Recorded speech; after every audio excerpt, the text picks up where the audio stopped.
in Rechten.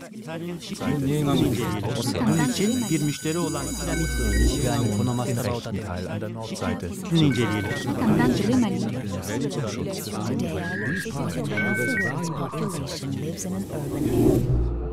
Moving forward. La voiture s'est imposée comme le mode de déplacement dominant au cours du XXe siècle dans les sociétés contemporaines. Et en fait, le développement de la voiture s'est accompagné de toute une série d'effets négatifs tels que la congestion, la consommation d'espace, des problèmes de pollution et d'environnement en général. Et donc, du fait de ces éléments négatifs, est apparue très rapidement en fait l'obligation, la nécessité de maîtriser les usages de l'automobile. Et évidemment, pour maîtriser ces usages de l'automobile, il est important de savoir comment les usagers vont faire leur choix en matière de mode de déplacement. Donc c'est un peu la question que je souhaite traiter aujourd'hui, c'est d'essayer de réfléchir à la manière dont les personnes peuvent s'approprier d'autres modes de déplacement que la voiture particulière. Donc ces autres modes de déplacement, je les ai appelés altermobilités. Dans ces altermobilités, j'ai particulièrement travaillé sur les transports publics, le vélo et le covoiturage, avec parfois des combinatoires entre ces différents modes, par exemple des personnes qui vont utiliser le vélo pour se rendre dans une gare, puis ensuite le train pour aller sur leur lieu de travail. Et la réflexion sur ces modes d'appropriation des altermobilités a été menée sur le trajet domicile-travail. Donc les données qui ont été utilisées pour produire ces résultats, ce sont des données d'enquête qualitative par entretien. Donc ce sont des entretiens menés avec la méthode du récit de vie qui ont été réalisés en France. Donc j'ai réalisé une 50aine d'entretiens auprès d'une population altermobiliste sur le trajet domicile-travail. Pourquoi avoir utilisé cette méthode des récits de vie? Parce que ça me permettait en fait de faire raconter aux gens leur vie et les différents modes de déplacement qu'ils avaient utilisés au cours de leur vie. Et ça permet en fait de reconstruire les périodes de permanence, de changement et les éléments en fait qui influencent les différents changements de mode de déplacement au cours de la vie.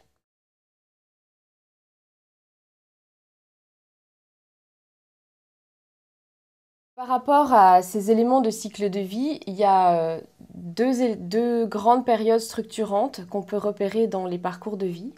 Donc c'est tout d'abord la phase de la jeunesse. Donc la phase de la jeunesse, c'est l'enfance, l'adolescence et puis la période où éventuellement on fait des études ou pas. Mais en tout cas, voilà, cette période où les choses ne sont pas encore complètement structurées dans la vie des individus.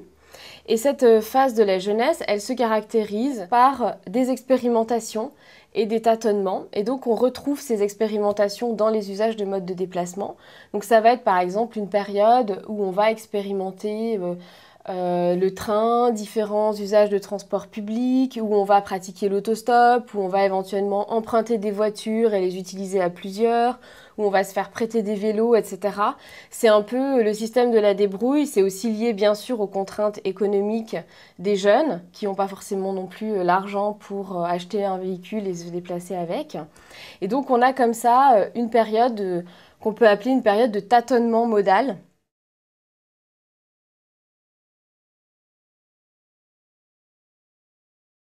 Au moment de ce que les sociologues appellent le passage de l'entrée dans l'âge adulte, on va avoir en fait une sorte de stabilisation dans les usages des modes de déplacement. Donc cette période de l'entrée dans l'âge adulte, elle se caractérise de toute façon par une stabilisation qui est à la fois professionnelle, c'est-à-dire ça va être le moment où on termine ses études et on va trouver un emploi. Et puis elle se caractérise également par une stabilisation du point de vue conjugal et familial. Et on retrouve en fait cette idée de stabilisation également dans les usages de modes de déplacement, avec une cristallisation de ces usages qui va se faire selon deux modalités principales.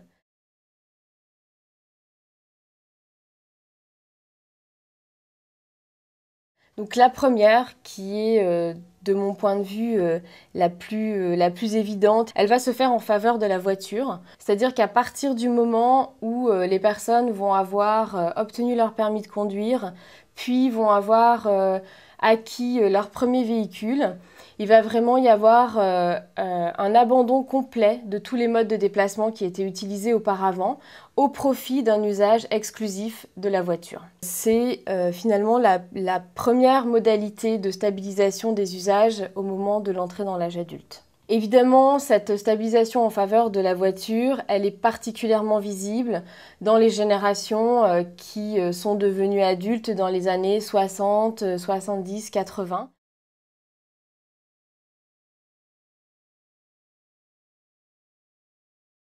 Et puis, il y a une autre modalité qui va se faire plutôt en faveur en fait, des altermobilités, donc des usages qui vont se tourner complètement vers des usages altermobilistes dès l'entrée dans l'âge adulte. Je dois dire que quand j'ai fait cette enquête empirique, je ne m'attendais pas du tout à trouver ce résultat-là. Et en fait, on voit qu'il y a des personnes qui au moment de leur stabilisation professionnelle et conjugale, vont adopter des modes alternatifs, que ce soit les transports publics, le vélo ou le covoiturage. Comment est-ce qu'on peut expliquer ça? Donc il y a plusieurs éléments qui rentrent en ligne de compte. Évidemment, c'est lié au territoire d'habitation, en particulier quand ces personnes-là habitent dans des zones urbaines et denses. Également des effets d'appartenance à des groupes sociaux. On le voit très bien par exemple chez les utilisateurs du vélo qui sont souvent investis dans des associations ou dans des groupes un peu alternatifs et citoyens dans lesquels la pratique du vélo est extrêmement valorisée, donc du coup vont s'engager dans ces usages-là. Et puis c'est aussi lié à des effets d'apprentissage. Donc ces effets d'apprentissage, ça va être par exemple un exemple très fort en fait de ce terrain. C'était une personne qui était issue d'une famille nombreuse, dont les parents n'avaient pas de permis de conduire et qui a été la première de sa famille à passer le permis de conduire. Et donc elle a vraiment appris à conduire sur ce mode collectif puisque c'est elle qui s'est retrouvée en première ligne pour pouvoir accompagner la famille pour aller faire des courses, pour se déplacer. Et donc pour elle, en fait, l'utilisation de la voiture était nécessairement liée à un usage collectif qu'elle a ensuite en fait perdurer tout au long de sa vie.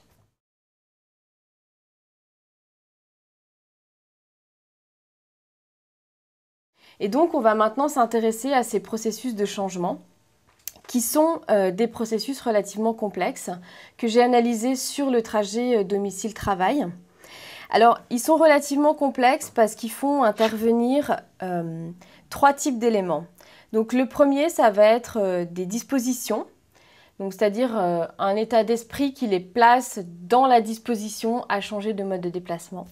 Ensuite, il va y avoir l'importance d'un contexte biographique qui est favorable au changement. Et enfin, 3e type d'éléments, ça va être des éléments déclencheurs. Donc je vais reprendre chacun de ces éléments.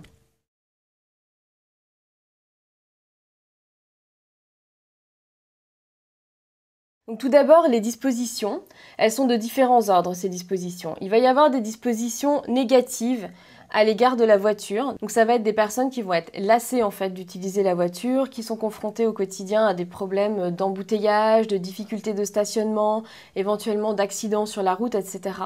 Et qui, du coup, ça va les placer dans une disposition négative vis-à-vis de l'automobile et qui vont se dire, bah moi j'aimerais bien pouvoir me déplacer autrement. Ensuite, on va avoir des dispositions qui sont positives à l'égard d'autres modes de déplacement. On trouve ça particulièrement en faveur du vélo, où ça va être des personnes, par exemple, qui se disent « Voilà, moi, dans mon emploi du temps quotidien, entre mon travail et ma famille, j'arrive pas à trouver du temps pour faire du sport. Et j'aimerais bien utiliser ce temps de trajet que j'ai obligatoirement pour aller au travail, pour utiliser le vélo. Et du coup, bah voilà, ça serait aussi une manière de pratiquer une activité sportive. » Il y a un 3e type de disposition qui relève plus en fait d'une forme d'analyse réflexive que font les personnes sur leurs usages de déplacement et qui va être liée à la prise en compte d'enjeux et de valeurs environnementales et écologiques. C'est-à-dire que ces personnes se font la réflexion que utiliser tous les jours leur voiture, c'est pas très bon pour l'environnement, c'est pas très bon pour la planète et qu'elles se disent que dans l'idéal, elles aimeraient bien faire autrement.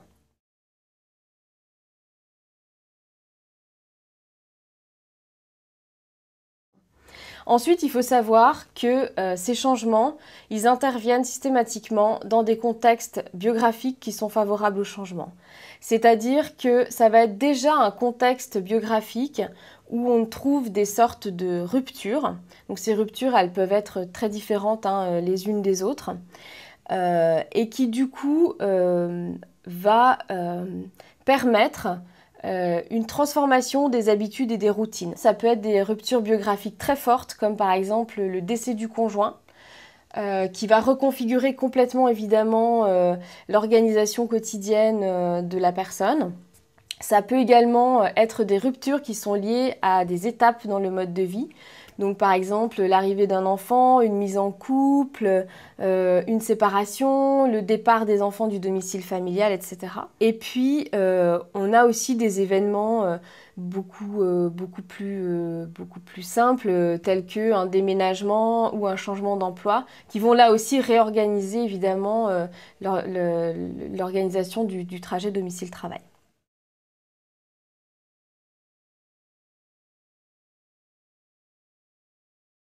Et puis pour que vraiment il se passe le changement en tant que tel, il faut qu'il y ait des éléments déclencheurs de ce changement.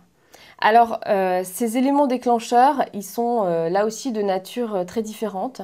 Le premier d'entre eux, c'est ce que j'ai appelé la contrainte brutale ou inattendue.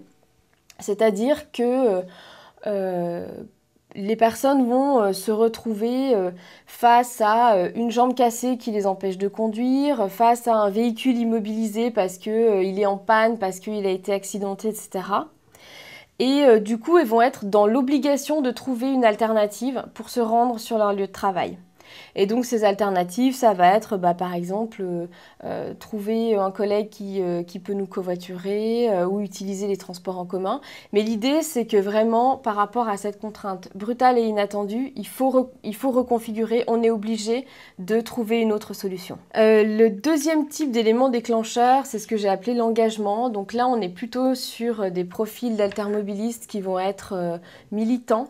C'est-à-dire que ça va être des personnes qui vont, à travers ce changement de mode de déplacement, mettre en adéquation leur manière de penser et leur manière de faire. C'est-à-dire que ça va être des personnes pour lesquelles les valeurs écologiques et citoyennes sont très importantes et donc ils se sentent dans l'obligation en fait, de changer leur mode de déplacement pour les mettre en adéquation avec leurs valeurs. Et puis, le troisième type d'élément déclencheur, ça va être l'opportunité. Donc l'opportunité, c'est l'idée que ces personnes vont changer de mode de déplacement parce qu'ils vont rencontrer une alternative à la voiture sur leur trajet domicile-travail. J'utilise volontairement le terme de rencontrer parce que une partie de ces éléments déclencheurs opportunistes, ça va être la rencontre avec un covoitureur par exemple. Ça va être la rencontre avec une alternative de transport public, par exemple suite à la mise en place d'une nouvelle infrastructure de transport ou d'un nouveau service de transport. Et donc le fait de rencontrer cette nouvelle possibilité, ça va déclencher le changement de mode de déplacement. Ce qu'il faut dire sur cet élément aussi d'opportunité, c'est que c'est vraiment le schéma qu'on retrouve dans les changements de mode de déplacement qui ont lieu suite à la mise en place de plans de mobilité dans les entreprises, où il y a vraiment un effort de communication aussi sur les différentes alternatives et où du coup les personnes vont avoir, elles vont trouver en fait à leur disposition une alternative correcte à leurs besoins de déplacement pour se rendre au travail.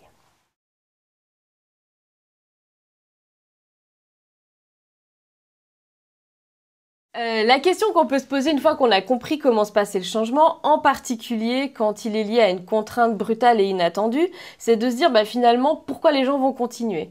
Parce que une fois que la jambe cassée sera réparée, une fois que j'aurai récupéré mon véhicule qui était en réparation, finalement je vais reprendre ma voiture comme avant et puis voilà, j'aurais fait une petite parenthèse d'altermobilité qui n'aura pas duré très longtemps.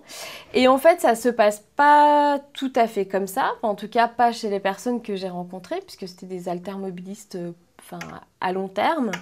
Et en fait, cette pérennité des pratiques altermobiles, elle se joue sur plusieurs éléments.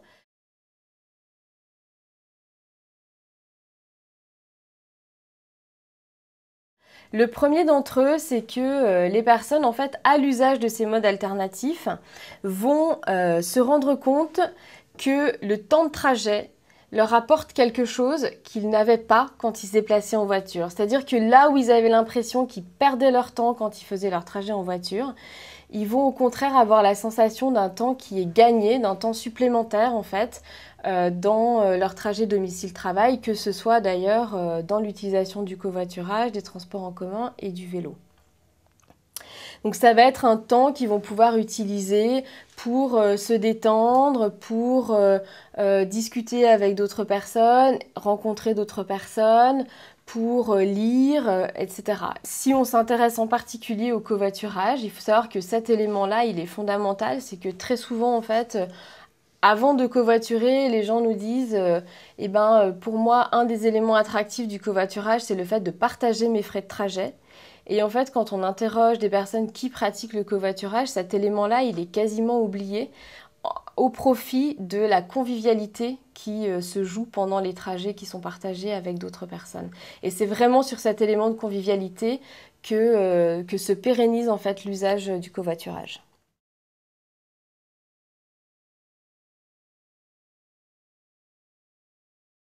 Le deuxième élément qui est important pour comprendre comment ces pratiques-là peuvent durer dans le temps, c'est la question de leur légitimation. L'idée, en fait, c'est que on a forcément besoin de légitimer les choses que l'on fait au quotidien et en particulier quand ce sont des nouvelles pratiques. Alors, ces pratiques altermobilistes, elles sont globalement en fait légitimées par le fait qu'elles renvoient à des valeurs écologiques qui sont largement partagées dans la population. Mais parfois, il y a aussi besoin de trouver d'autres instances de légitimation, c'est-à-dire d'autres personnes, d'autres lieux, d'autres espaces dans lesquels on va légitimer ces pratiques, en particulier pour l'usage du vélo. Parce qu'il y a encore une dizaine d'années de ça, le vélo souffrait d'une image relativement dégradée en fait, dans la population. En gros, le vélo, c'était un mode de déplacement pour les pauvres ou pour les écolos un peu fous. Et donc, les gens qui utilisaient le vélo avaient vraiment besoin de sentir qu'ils n'étaient pas à la marge de la société, mais vraiment de légitimer cet usage. Et pour ça, en fait, ils vont aller s'adresser à des associations de cyclistes dans lesquelles ils vont pouvoir partager leurs expériences et donc légitimer leurs pratiques.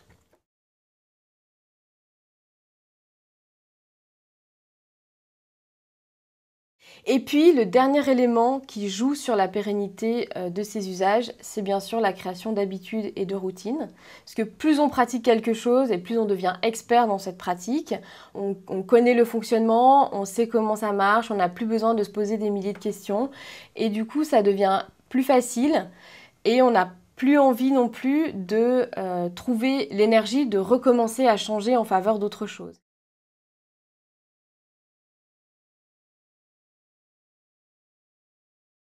Si on prend un peu de hauteur par rapport à ces changements de mode de déplacement, il y a quand même deux questions qui demeurent. Finalement, qu'est-ce qu'il en est des autres motifs de déplacement? Parce que le déplacement domicile-travail, ce n'est pas tous les déplacements qui sont réalisés. Alors, quand on regarde, en fait, il y a bien sûr une grande diversité également dans ces usages altermobilistes pour d'autres motifs de déplacement que le travail. Et ceci est vrai en particulier quand les personnes bénéficient d'un abonnement de transport public qui du coup est aussi valable pour leurs déplacements de week-end.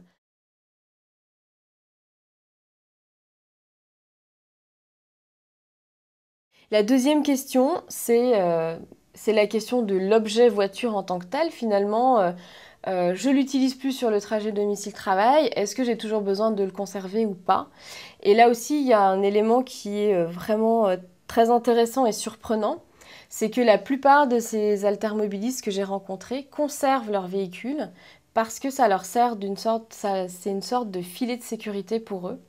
C'est-à-dire que en conservant leur véhicule qui est à disposition, ils sont toujours dans l'état d'esprit de se dire Si j'utilise autre chose que ma voiture, c'est parce que j'ai fait le choix de l'utiliser, c'est en aucun cas parce que je suis captif de ces autres modes de déplacement. Et donc, au cas où, j'ai toujours à disposition ma voiture. Et donc, d'une certaine manière, le fait de conserver un véhicule participe aussi de la longévité dans le temps de ces nouvelles pratiques de déplacement. Donc en conclusion, ce qu'on peut dire, c'est qu'il n'y a pas d'opposition binaire entre les altermobilités et l'automobilité, mais que les altermobilités sont vraiment un agrandissement du champ des possibles en matière d'usage de déplacement et qu'il y a vraiment une complémentarité entre ces différents usages au quotidien. Bunun için bir müşteri olan piramit Yani Konomastra Teil an der Nordseite. Bunu inceleyelim. Rechnen. Bunu